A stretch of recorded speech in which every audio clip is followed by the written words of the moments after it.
brought to you by WikiVidi Documentaries.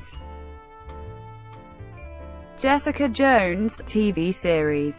Marvel's Jessica Jones, or simply Jessica Jones, is an American web television series created for Netflix by Melissa Rosenberg, based on the Marvel Comics character of the same name. It is set in the Marvel Cinematic Universe, sharing continuity with the films of the franchise, and is the second in a series of shows that will lead up to the Defenders crossover miniseries. The series is produced by Marvel Television in association with ABC Studios and Tall Girls Productions, with Rosenberg serving as showrunner. Krysten Ritter stars as Jessica Jones, a former superhero who opens her own detective agency. Mike Colter, Rachael Taylor, Wil Traval, Erin Moriarty, Eka Darville, Carrie-Anne Moss, and David Tennant also star in Season 1. A version of the series was originally in development by Rosenberg for ABC in 2010, which was eventually passed on by late 2013. Rosenberg reworked the series when it re-entered development for Netflix as A.K.A. Jessica Jones, and Ritter was cast as Jones in December 2014. Jessica Jones is filmed in New York City, in areas that still look like old Hell's Kitchen. All episodes of the first season premiered on November 20, 2015. They were released to critical acclaim, with critics noting Ritter's and Tennant's performances as well as the series' noir tone, approach to sexuality, and depiction of darker topics such as rape or assault and post-traumatic stress disorder. In January 2016, Netflix renewed Jessica Jones for a second season. Premise: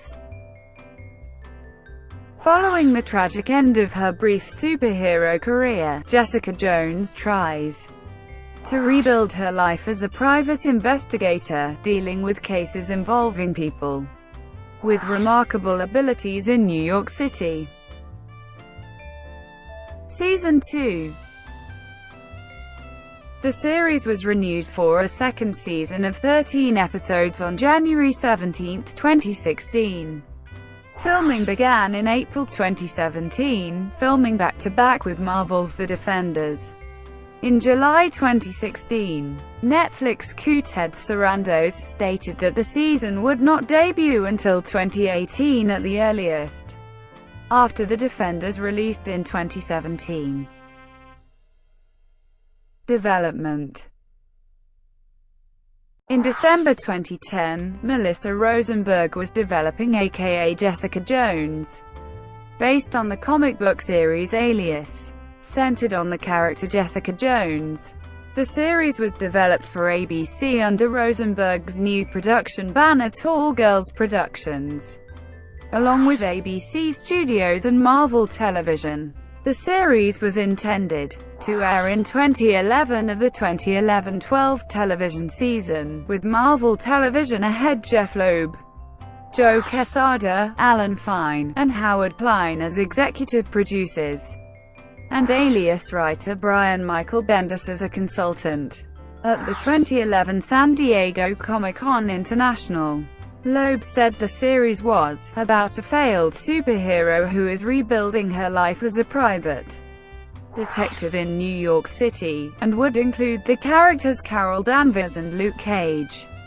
In November, Rosenberg said the show was now hoping to get on the schedule for 2012 of the 2012-13 television season, and added, "I love this character. That is an incredibly damaged, dark, complex female character that kicks ass. She is a former superhero with PTSD, post-traumatic stress disorder." She also stated that, while Cage was a part of the series, the couple's daughter Danielle would appear way down the road. Rosenberg said later in the month that the series would acknowledge the existence of the Marvel Cinematic Universe, with references to Tony Stark and Stark Industries in the pilot script. but admitted that, as we go along, things will alter in terms of what is made available to us. But we're definitely in the universe. We are in no way denying that the universe exists. And as much as I can, I'm going to pull everything in from there that I can use. She also confirmed that Danvers would be a principal character in the series. In May 2012, ABC president Paul Lee said the network had passed on the series. Later that year, Rosenberg was shopping the show around to other networks, saying, "I don't know if it's an ABC show. It might be a cable show, really." The Alias graphic novel is the first one that Marvel did that was meant to serve an adult audience. I toned it down a little bit for network, but it's very, very easy to translate that into cable. Very easy. In October 2013, Deadline reported that Marvel was preparing for drama series and a miniseries, totaling 60 episodes, to present to video-on-demand services and cable providers, with Netflix, Amazon, and WGN America expressing interest. A few weeks later, Marvel and Disney announced that Marvel Television and ABC Studios would provide Netflix with live-action series centered around Jessica Jones, Daredevil, Iron Fist, and Luke Cage, leading up to a miniseries based on The Defenders. Rosenberg was brought on to write and produce the new incarnation of the series, to be reconfigured from her original project, which she called a page one do-over from her original vision. Liz Friedman also serves as an executive producer on the series during the first season. In December 2014, the official title was revealed to be Marvel's A.K.A. Jessica Jones. However, in June 2015, Marvel revealed that the title for the series would be shortened to Marvel's Jessica Jones. On why the title was shortened, Loeb said, "It literally just became one of those things that happens. We had talked about whether that was the best title for it, and that's how it happened." Rosenberg added that the A.K.A. is living in the episodes. You'll still see it. In January 2016, Netflix ordered a second season of 13 episodes. Rachael Taylor joined the series as an executive producer and writer for the second season, replacing Friedman, who departed the series to work on the pilot for the ABC series, Conviction. Writing. Rosenberg talked about the freedom that the series had, saying that it would go even further in all our storytelling than what Brian Michael Bendis did in the Alias comic. That's the beauty of working with Netflix. It's 13 episodes. There's no pilot and then getting feedback, reaction and ratings. You're in this bubble. So, what's the story you want to tell? Where do you want to go with the characters? Expanding on this, Rosenberg said that, "We start off with Bender's incredible source material. And Jessica Jones isn't as well known in the universe, obviously, as Daredevil and everyone else. So it really allows for a lot of freedom in there. So there are restrictions in terms of the Marvel Cinematic Universe of certain rules of mythology. But within that it's free pass." Rosenberg noted that the final series is very different to the version she developed for ABC, because of the different mythology of the MCU. Rosenberg invited Bendis to the series writer's room early on in the writing process, so the writers could ask Bendis any questions about the character.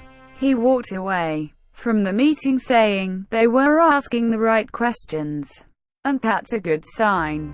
Bendis also noted that Rosenberg was approaching the character and issues of rape and abuse differently to him, on which he said, "I made the right choice for me as a writer then, and they're making the right choice for them as writers now. I thought about how much is different and how much has changed. And if it's not brought up in Jessica, when will it be brought up? So I was like, yeah, let's do it." You should. I thought that Melissa and the writers were the people to do that, and that Medium was better suited to tell that kind of story. Casting. In August 2014, Sarandos said the series was beginning to look at casting Jessica. By November, Krysten Ritter, Alexander Daddario, Teresa Palmer, Jessica de Gouw, and Marin Ireland were being tested for the role of Jessica Jones, with Ritter having been auditioning since October. Additionally, Lance Gross, Mike Colter, and Cleo Anthony were in contention for the role of Luke Cage, which was envisioned as a recurring role in the series before headlining Luke Cage. The next month, Ritter was cast as Jessica Jones. Ritter and Palmer had been the final candidates for the role, with both auditioning opposite Colter to test chemistry. Colter was confirmed as Luke Cage later in December. In January 2015, David Tennant was cast as Kilgrave, and Rachael Taylor was cast as Patricia Trish Walker. The latter character was added to the series as a replacement for Danvers, as she was set to feature in her own film. A month later, Carrie-Anne Moss joined the cast, with her role revealed that October to be a female version of male comic book character Jaren Hogarth. Also in February, Eka Darville, Erin Moriarty, and Wil Traval were cast as Malcolm Ducasse, Hope Schlottman, and Will Simpson, respectively. Ritter, Taylor, and Moss will return for the second season. Costumes.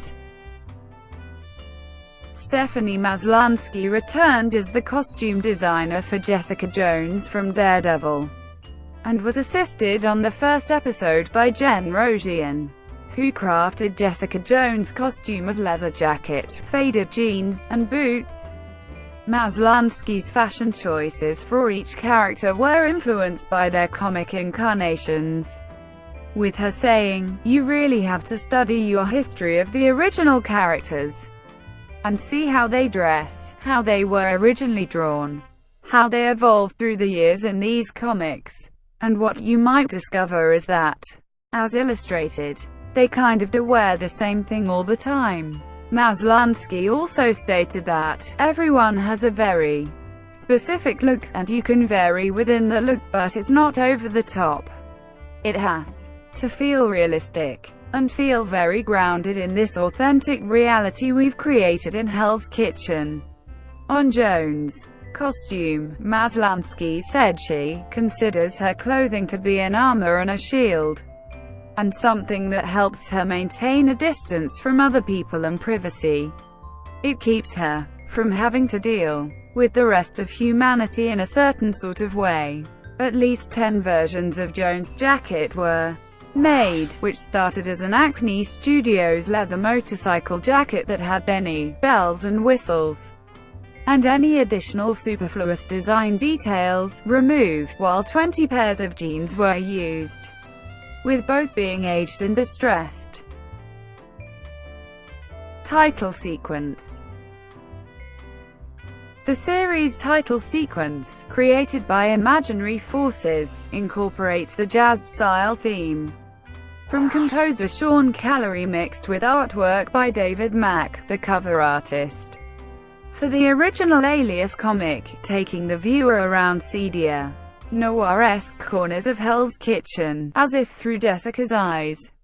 Arasu Kashiwagi, lead designer at Imaginary Forces for the title sequence, was inspired by all the changing activity and vignettes within those rows of windows for New York-style buildings, the patterns of light, color, narratives, and graphic silhouettes.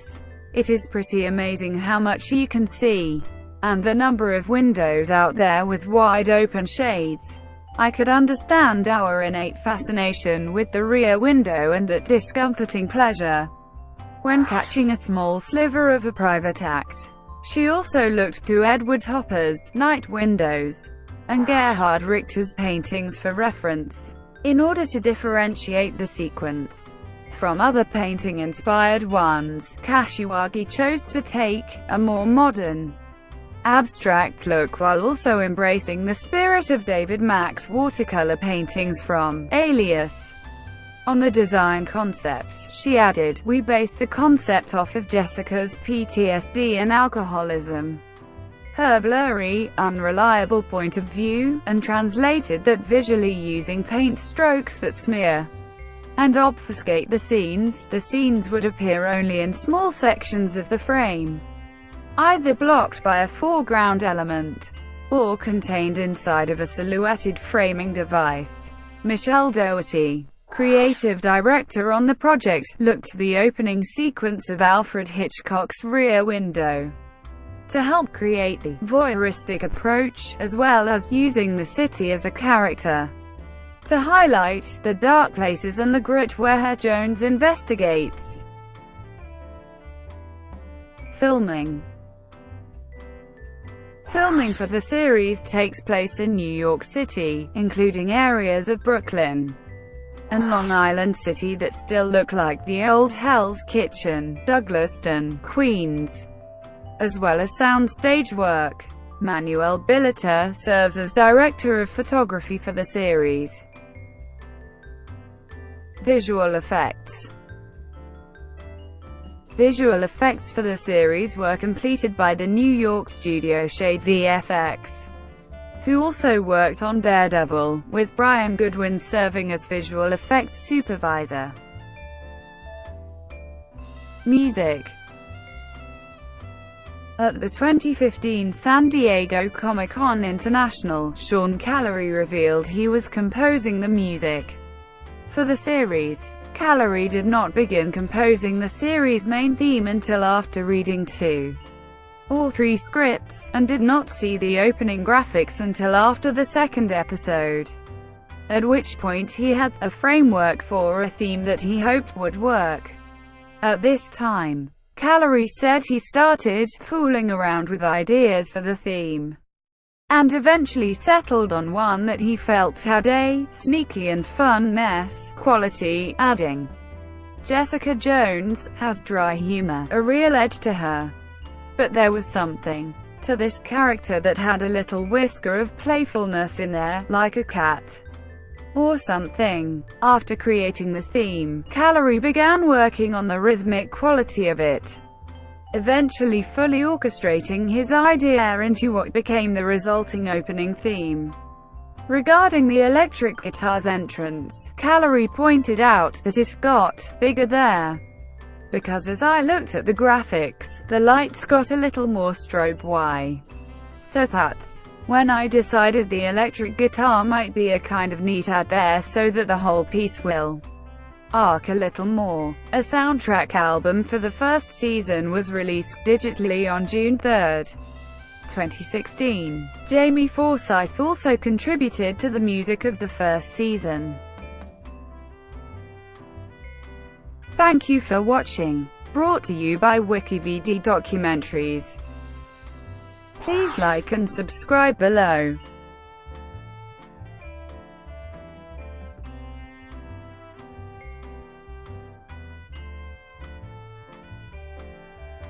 Please like and subscribe below.